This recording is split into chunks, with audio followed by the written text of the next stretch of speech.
వాళ్ళందరూ ఇక్కడ వెళ్ళి వస్తున్నారు. దానికి కాన్వెంట్ పర్సన్ మన రీసెర్చ్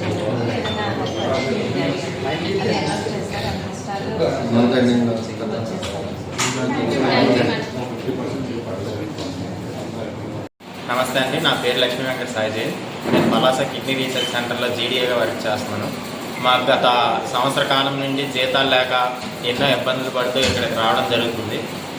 మాకు ఏదైతే మన గౌత్ శిరీష మేడం గారు సహాయం వల్ల ఈ నెల నుండి జీతాలు స్టార్ట్ అయ్యాయి. మేడం గారికి ధన్యవాదాలు తెలియజేసుకుంటూ మా హాస్పిటల్ తరఫున మేము వచ్చాం. మేడం గారికి థ్యాంక్ యూ.